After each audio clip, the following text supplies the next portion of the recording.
तो हेलो बच्चों, आज के इस वीडियो में हम पढ़ेंगे कि चतुर्भुज का क्षेत्रफल कैसे निकालते हैं। जैसा कि कोऑर्डिनेट ज्योमेट्री है और उसका 4 पॉइंट्स आपको दे देगा, ठीक है। और उस चारों पॉइंट में आपको बोला है कि चतुर्भुज का क्षेत्रफल निकालिए। तो बच्चों सबसे पहला प्रश्न आपके माइंड में ये आएगा कि सर जी कौन सा चतुर्भुज का क्षेत्रफल निकालना है। सर जी आपने तो बोला कि अगर आयत का पूछेगा तो आप कैसे करोगे कि लंबाई पता कर लो, चौड़ाई पता कर लो और L/B पे इसका क्षेत्रफल निकाल दो, है ना। 4 कोऑर्डिनेट्स A B C दिया रहेगा तो लेकिन सबसे बड़ा प्रश्न ये है कि कौन सा चतुर्भुज का, है ना। तो आइए इस तरह का प्रश्न अगर आपके सामने आता है तो देखिए इसको कैसे सॉल्व करते हैं। बहुत ईजी है, आप सिर्फ अंत समय तक इस वीडियो को देखिए, ठीक है। मैं बताता हूँ। तो जैसा कि बच्चों हमारा आज का टॉपिक यही है कि चतुर्भुज का क्षेत्रफल निकालिए। यहाँ पता नहीं चल रहा कि कौन सा चतुर्भुज कई प्रकार के होते हैं बच्चों। समचतुर्भुज भी होते हैं, समांतर चतुर्भुज होते हैं, आयत वाला भी चतुर्भुज होते हैं और आपका वर्ग वाला भी चतुर्भुज होते हैं, है ना। कई समलंब चतुर्भुज भी होते हैं, तो कई टाइप्स के चतुर्भुज होते हैं। यही तो आपको नहीं पता चल रहा है ना कि किस चतुर्भुज के बारे में बात कर रहे हैं। तो देखिए इस तरह के प्रश्न को कैसे बनाते हैं। हम एक प्रश्न लेकर के आपको इसको हम समझाते हैं एग्जाम्पल्स के रूप में, है ना बच्चों। तो हमारे पास यहाँ प्रश्न ये है कि चलिए हम 1 नंबर प्रश्न को हम आपके सामने हम बताते हैं। ये आपका 4 कोऑर्डिनेट्स दे दिया बच्चों। बोल रहा है कि चतुर्भुज का क्षेत्रफल ज्ञात करिए जो 4 कोऑर्डिनेट्स आपका निम्नलिखित है। तो देखो सबसे पहले ये पता करो कि कौन सा चतुर्भुज है ना। अगर ये पता चल जाएगा तो आप इजी से निकाल दोगे, है ना। तो आइए हम देखते हैं कौन सा चतुर्भुज है। सबसे पहले हम क्या करते हैं कि इसको ग्राफ लाइन खींच करके इस पॉइंट को हम दर्शाते हैं। पहला काम बच्चों ये कि ग्राफ लाइन ऐसे खींच लीजिए, अंडरस्टैंड। और ग्राफ लाइन में ऐसे आप इसको क्या करिए, शो करिए कि ये जो पॉइंट्स आपका है कहाँ कहाँ है। तो ये आपका क्या है बच्चों, x है, ये y है, ये y डैश है, ये x डैश है, ठीक है। तो बच्चों देखो a का जो पॉइंट्स कोऑर्डिनेट है बच्चों 0 0 है, यानी a का 0 0 कहाँ होगा, यानी x भी 0 और y भी 0, यानी इसका बिंदु यहाँ पे बन जाएगा 0 0, ठीक है। ओरिजिन के पास बनेगा ना। अब देखो b में है बच्चों 6 0, यानी x का मान क्या है बच्चों 6 है, y का मान 0। तो चलो इसको पार देते हैं 6 तक, 1 2 3 4 5 6 7 8 तक, है ना। और y वाला को हम पार देते हैं 1 2 3 4 5 6 7, चलो इतना तक हम पार दिए, ठीक है।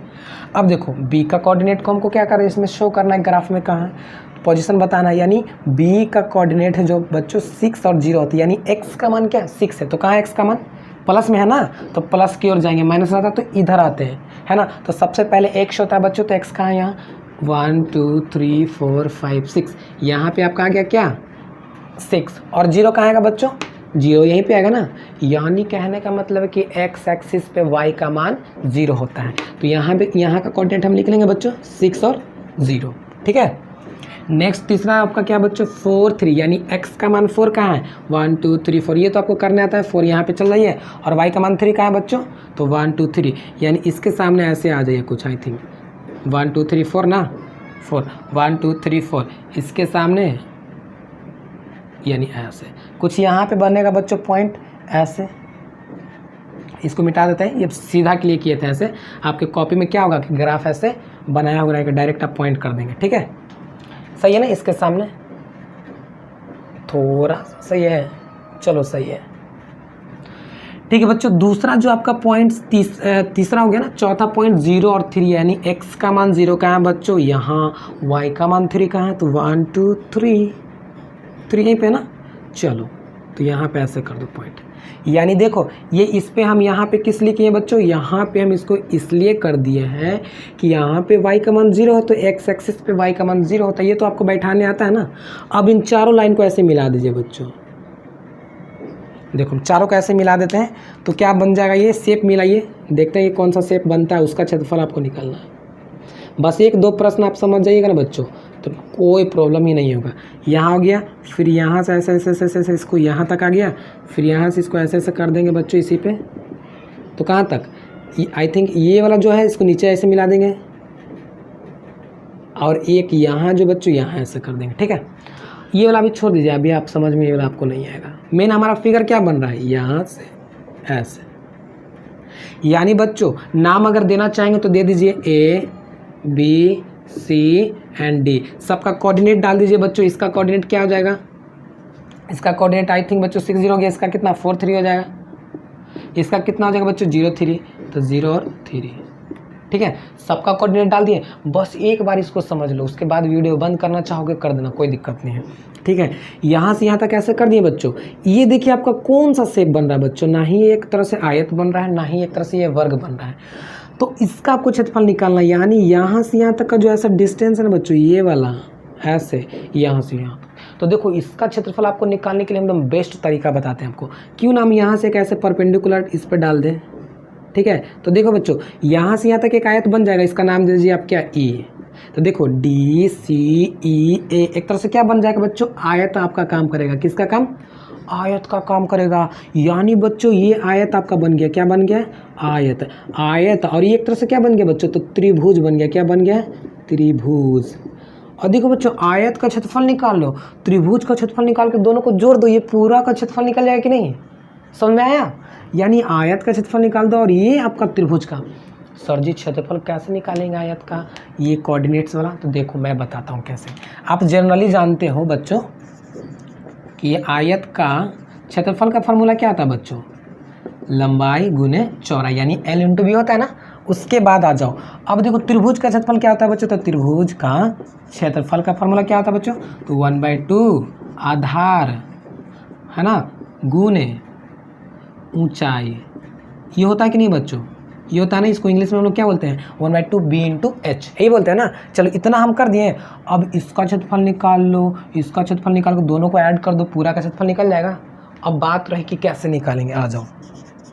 तो देखो आयत का क्षेत्रफल क्या बच्चों, लंबाई। तो इसमें लंबाई कौन है, डी से सी की लंबाई भी वही होगी और आपको ए से बी की भी लंबाई वही होगी। आप चाहे तो यहाँ से ये मिटा भी सकते हैं, क्या कि यहाँ ओ है ना ऑलरेडी, ठीक है, वही होगी ना। ओ से ई की लंबाई भी आपका वही होगी। तो क्या करो आप डी से ई का लंबाई निकालो। कैसे निकालेंगे, डिस्टेंस फार्मूला। डिस्टेंस फार्मूला लगा करके निकाल लो बच्चों, है ना, दूरी सूत्र। यानी डी सी बराबर क्या होता है फार्मूला बच्चों, दूरी सूत्र वाला, x1 माइनस x2 का होल स्क्वायर, यानी 0 माइनस 4 का होल स्क्वायर कितना हो जाएगा बच्चों, 0 माइनस 4 का होल स्क्वायर प्लस 3 माइनस 3 का होल स्क्वायर। हो गया ना।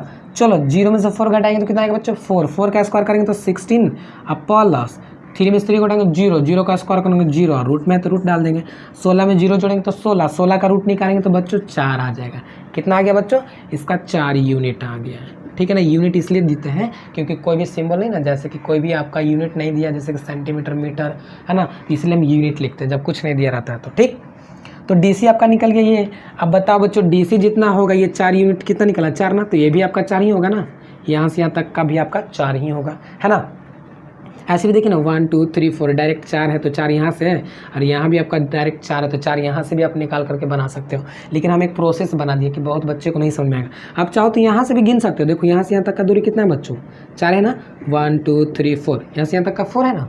ऐसे अगर नाम देंगे तो 1 2 3 4 5 6, तो यहाँ से यहाँ तक का डिस्टेंस कितना है बच्चों, 4 है। तो डायरेक्ट आप 4 भी लिख सकते हो, बिना डिस्टेंस फार्मूला यूज किए हुए भी निकाल सकते हो। अब बताओ यहाँ से यहाँ तक का डिस्टेंस कितना है, तब ना लंबाई गुने चौड़ाई निकालेंगे। तो यहाँ से यहाँ तक का डिस्टेंस कितना है बच्चों, तो देखो 1 2 3, 1 2 3। आप डायरेक्ट चाहो तो इसका 3 भी लिख सकते हो, नहीं तो विश्वास नहीं तो देख लो। डी से कितना, ई से सी की दूरी या सी से ई की दूरी निकाल लो। तो सी ई निकालने के लिए क्या करेंगे, डिस्टेंस फार्मूला लगाएंगे ना। तो क्या आता है बच्चों, x1 माइनस x2 का होल स्क्वायर, यानी 4 माइनस इसका पॉइंट तो आपको पता ही नहीं है कैसे है, तो इसका पॉइंट निकाल लो ना आप। इसका पॉइंट कैसे निकालोगे, x का मान कितना है 4 और y का मान 0। कैसे निकाले सर जी, क्योंकि बच्चों x एक्सिस पे y का मान 0 होता है, तो y का मान यहाँ 0 कर दिया, x का मान 4 आ गया। तो इसका निकाल लो, 4 में से 4 घटाएंगे तो 0, 4 माइनस 4 है ना, प्लस 3 माइनस 0 का होल स्क्वायर करेंगे x1 माइनस x2। चलो 4 में से 4 घटाएंगे 0, 0 हो गया यहाँ बच्चों, कितना आ गया 0। अब प्लस यहाँ कितना, 3 में से 0 घटाएंगे तो 0, 3, 3 का स्क्वायर करेंगे तो 9। अब 9 में 0 जोड़ेंगे तो बच्चों 9 यानी 3। आप बोले ना कि डायरेक्ट भी आप निकाल सकते हो। यहाँ से यहाँ तक का डिस्टेंस क्या, देखो ना, यहाँ से यहाँ तक का डिस्टेंस 3 है ना बच्चों, तो यहाँ पे 3 निकल गया। अब देखो आयत का लंबाई और चौड़ाई भी निकल गया। अब बच्चों आपका क्या निकालना, त्रिभुज का क्षेत्रफल कैसे निकालोगे आप बताओ। अब आयत का तो आपका निकल गया, आप त्रिभुज में आ जाओ। तो त्रिभुज का क्षेत्रफल होता है ना 1/2 आधार गुना ऊंचाई। तो आधार कौन है बच्चों, ये वाला है ना आधार बेस। तो यहाँ से यहाँ तक का मान आपका कितना दिया हुआ बच्चों, नहीं पता चल रहा है। तो देखो 4, यहाँ से यहाँ तक का 2 दिया हुआ है। कैसे पता कर लिया हम, तो 4 और यहाँ पे 5, यहाँ पे 6, यानी यहाँ से यहाँ तक का डिस्टेंस क्या है 4 2 6, यहाँ से यहाँ तक का 2 ना है। अगर वैसे नहीं करने आता बच्चों, आप क्या करो x1 माइनस x2 करके निकाल लो। तो 4 में से 6 घटाएंगे तो कितना आ जाएगा बच्चों 2 का स्क्वायर 4, 4 का फिर बाहर निकालेंगे तो 2, यानी यहाँ से यहाँ तक का मान कितना आपका पता चल गया 2। अब देखो हम फाइनली बच्चों हम आपके प्रश्न पे आते हैं। फाइनली इसको हम इरेज कर देना कैसे कैसे निकाले हैं। तो देखो बच्चों हमारे यहाँ पे क्या निकल गया, लंबाई निकल गया कितना, देखो 4 लिख दिए हैं। चौड़ाई कितना निकल गया बच्चों, चौड़ाई 3, तो 3 लिख दिए हैं। अब इस सबको मिटा देते हैं। अब देखो उसके बाद कमाल है ना, तो किसका, तो चतुर्भुज किसका, DCBO का क्षेत्रफल है ना। तो DCBO का क्षेत्रफल क्या करेंगे बच्चों, तो किसका, आयत का क्षेत्रफल प्लस आधार, इसका त्रिभुज का क्षेत्रफल लिखेंगे ना, तो आयत का क्षेत्रफल प्लस त्रिभुज का क्षेत्रफल।